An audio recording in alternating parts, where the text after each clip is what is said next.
Hello, my name is Jared Ludlow, the Publications Director at the BYU Religious Studies Center, your weekly resource for gospel scholarship. Today we'll be talking about some readings that can go along with your Come Follow Me reading for May 2nd through 8th, Exodus 35 to 40, Leviticus 1, 16, and 19. The first one is called Insights into Exodus, Leviticus, Numbers, and Deuteronomy by George Horton Jr., a former religion professor here in the Ancient Scripture Department at BYU. It comes from a book called Joseph Smith Translation, Restoration of Plain and Precious Things. And so his article specifically looks at Joseph Smith Translation insights into these books of Scripture. So he looks at some of the questions that are answered by the JST, and he lists through charts different important changes in these books. While these four books only have about half of the number of changes as what is in Genesis, they are significant and help us better understand what was happening between God and others in these books. The second article is called The Law of Moses and the Law of Christ by Edward Brandt, who used to be an institute director as well as the director of church correlation. This comes from a Sperry Symposium presentation. And in this article, he tries to make the point that the Law of Moses did have importance and validity if one had the proper spirit while approaching it and observing it. And he kind of looked at the Book of Mormon people as a model of how the Law of Moses could be properly observed and followed. And so he talks about how it's a preparatory gospel. In other words, that it did have the gospel as part of its teachings and practices.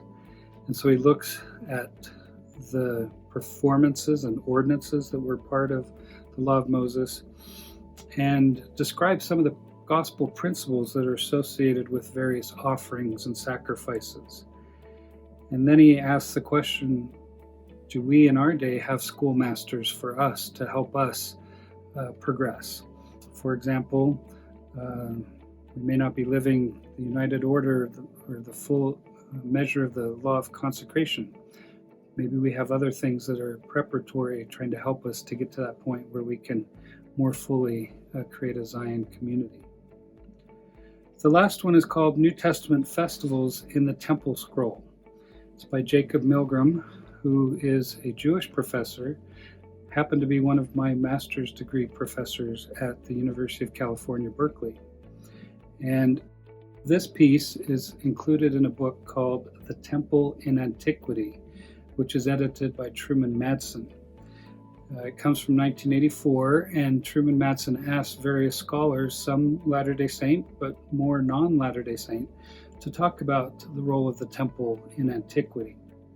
And in this particular article, Jacob Milgram talks about the Dead Sea Scrolls, and specifically the Temple Scroll, which he sees as the earliest Dead Sea Scroll, and in some ways kind of the initiation or the beginning of this group.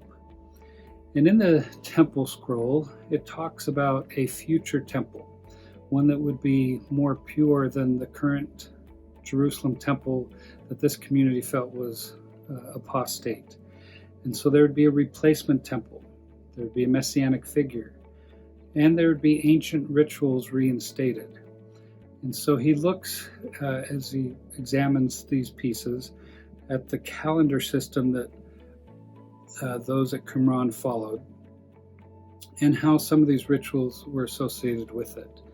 And interestingly, he sees in various passages of the Hebrew Bible evidence of rituals that later get dropped off.